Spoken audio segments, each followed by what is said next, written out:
Bapak, Ibu, Saudara-saudari yang sangat dikasihi oleh Tuhan Yesus, Shalom semua. Renungan kita kali ini kita ambil dari firman Tuhan di Markus 14 ayat 3-9 adalah tentang manusia memberkati Tuhan. Aneh bukan? Manusia memberkati Tuhan. Selalu yang kita dengar adalah Tuhan memberkati manusia. Namun ternyata Alkitab menunjukkan kepada kita manusia pun bisa memberkati Tuhan. Mari kita sama-sama melihat bagaimana kejadiannya.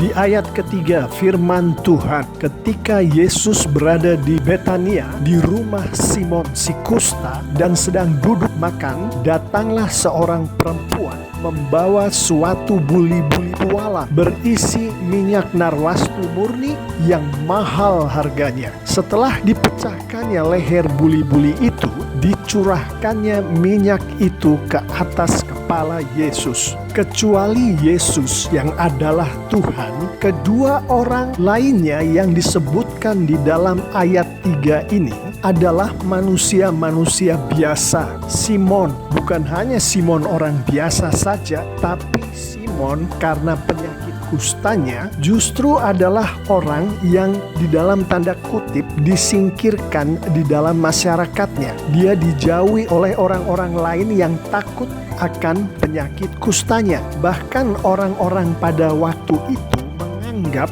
orang yang terkena penyakit kusta adalah orang yang dikutuk Tuhan. Satu orang lagi adalah yang disebut di ayat ini sebagai seorang perempuan. Perempuan ini juga orang biasa. Bahkan namanya saja tidak disebutkan di dalam ayat 3 ini. Jelas bahwa si perempuan ini bukan orang penting. Tempat di mana ayat 3 ini terjadi juga tempat yang biasa saja, yaitu rumah Simon si orang kusta itu. Bahkan mungkin tempat ini adalah tempat yang dijauhi oleh banyak orang karena Simon berpenyakit kusta.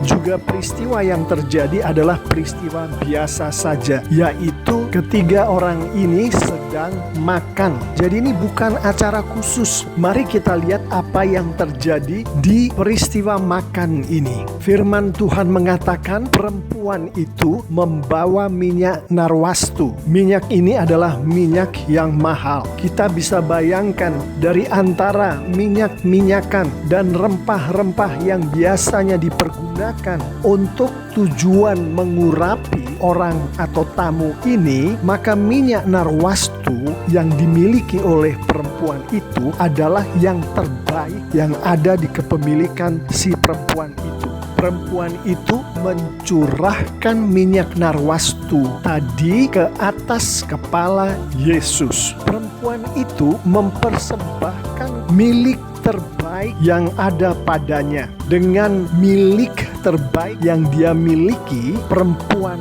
ini mengurapi Yesus. Perempuan ini memberkati Yesus dengan yang terbaik yang dia miliki. Atas perbuatannya terhadap Yesus, ada orang-orang yang menjadi gusar. Sebagaimana kita lihat di ayat 4, ada orang yang menjadi gusar dan berkata seorang kepada yang lain, "Untuk apa pemborosan minyak narwastu ini?" Perempuan itu digunjingkan secara tidak baik. Perempuan itu dikritik, perempuan itu dianggap boros. Bahkan konotasi dari ucapan itu dilihat dari konteksnya, perempuan itu dianggap bodoh. Tidak hanya itu, orang-orang tadi juga memarahi perempuan itu. Si perempuan itu dibenci oleh orang-orang tadi, dan karena perbuatan itu dilakukan oleh orang-orang tadi kepada perempuan itu di depan banyak orang, maka si perempuan itu juga dipermalukan di depan banyak orang.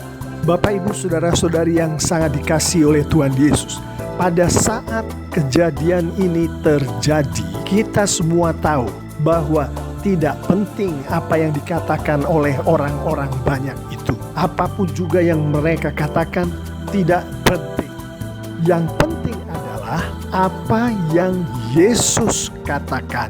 Di Markus 14 ayat 6-9 kita membaca apa apa yang Yesus katakan kepada perempuan itu.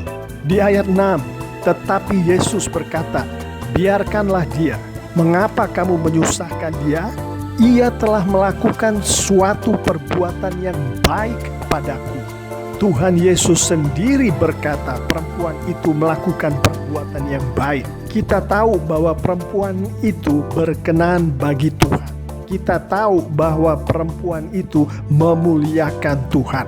Tuhan Yesus sendiri yang menunjukkan itu. Di ayat yang ke-8 Tuhan Yesus berkata, ia telah melakukan apa yang dapat dilakukannya. Tubuhku telah diminyakinya sebagai persiapan untuk penguburanku. Kita melihat bahwa Tuhan Yesus sendiri menyampaikan bahwa perempuan itu melakukan sebaik mungkin yang bisa dia lakukan untuk Tuhan. Dan hal ini hanya bisa terjadi karena Tuhan mengizinkan perempuan itu untuk memperlakukan Tuhan sedemikian rupa seperti yang dilakukan oleh perempuan itu yang sedang kita bicarakan di dalam nas ini. Dan sebagaimana kita lihat di ayat ke-6 tadi, Tuhan sendiri merasa dipermuliakan oleh apa yang dilakukan perempuan itu. Dan di ayat yang ke-9 Tuhan Yesus berkata, aku berkata kepadamu, sesungguhnya di mana saja Injil diberitakan di seluruh dunia, apa yang dilakukannya ini akan disebut juga untuk mengingat dia. Dengan jelas kita melihat Tuhan Yesus sendiri berkata atas apa yang dilakukan oleh perempuan itu akan diingat dan disebut di seluruh dunia di mana Injil disampaikan. Tuhan Yesus memuji perempuan itu. Dan tanpa keraguan apapun kita bisa melihat dari ayat ini dan menyimpulkan dengan pasti bahwa Tuhan memberkati perempuan itu secara luar biasa. Bapak Ibu saudara-saudari yang sangat dikasihi Tuhan Yesus, kita baru saja merenungkan bagaimana seorang manusia yang bahkan manusia yang biasa-biasa saja memberkati Tuhan pencipta alam semesta. Luar biasa bukan?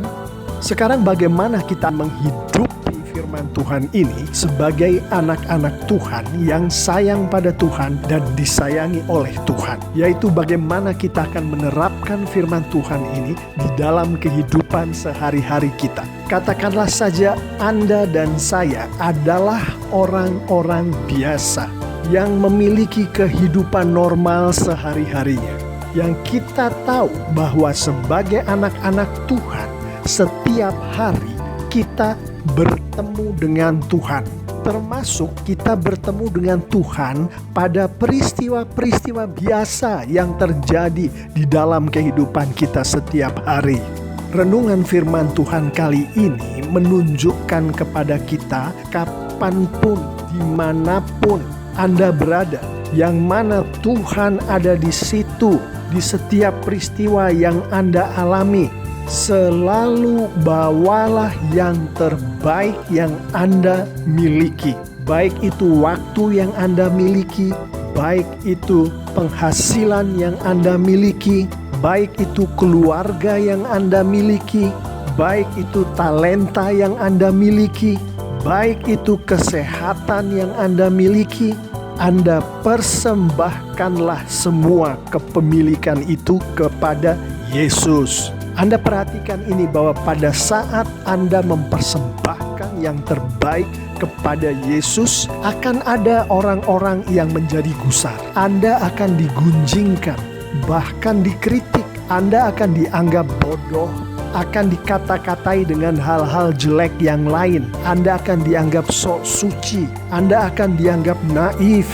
Bahkan akan ada orang-orang yang tidak suka kepada Anda, dan orang-orang itu mengekspresikan ketidaksukaannya kepada Anda dalam bentuk memarahi Anda, dalam bentuk menegur Anda, dalam bentuk memperlakukan Anda dengan tidak baik, baik secara fisik maupun mental. Anda akan dibenci, Anda akan dipermalukan, Anda akan dibuat tidak nyaman di dalam kehidupan Anda.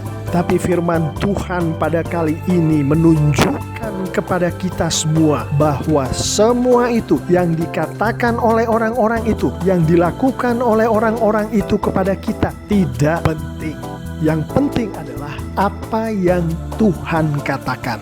Dan Tuhan berkata kepada kita semua melalui firman-Nya yang sekarang sedang kita renungkan ini, bahwa dengan memberikan yang terbaik untuk kemuliaan Tuhan, Anda melakukan perbuatan yang berkenan bagi Tuhan, yang memuliakan Tuhan. Artinya Anda berkenan bagi Tuhan, Anda memuliakan Tuhan. Dan seperti perempuan itu yang berkenan bagi Tuhan, yang memuliakan Tuhan, pada saat Anda berkenan bagi Tuhan, pada saat Anda memuliakan Tuhan, Tuhan memberkati Anda dengan luar biasa. Amin. Bapa yang bertahta di kerajaan surga, yang kami sembah di dalam nama Putramu yang tunggal, Tuhan kami Yesus Kristus, terima kasih Bapa atas firman-Mu. Terima kasih Bapa atas urapan dari Roh Kudus-Mu yang membuat kami mendengar firman-Mu ini, yang membuat kami mengerti akan firman-Mu ini, yang membuat kami tahu dengan pasti bagaimana kami harus menerapkan firman-Mu ini di dalam kehidupan kami sehari-hari. Bapa, urapi kami lebih lanjut dengan Roh Kudus-Mu sehingga kami dapat melakukan firman-Mu ini di dalam kehidupan kami sehari-hari seperti Engkau menginginkan kami melakukan firman-Mu, sehingga kami boleh berkenan bagi-Mu, sehingga kami boleh memuliakan nama-Mu Bapa di surga. Semua untuk kebesaran kerajaan-Mu. Terpujilah nama-Mu Bapa dari sekarang sampai selama-lamanya. Di dalam nama Tuhan Yesus Kristus kami sudah berdoa dan mengucap syukur. Haleluya. Amin.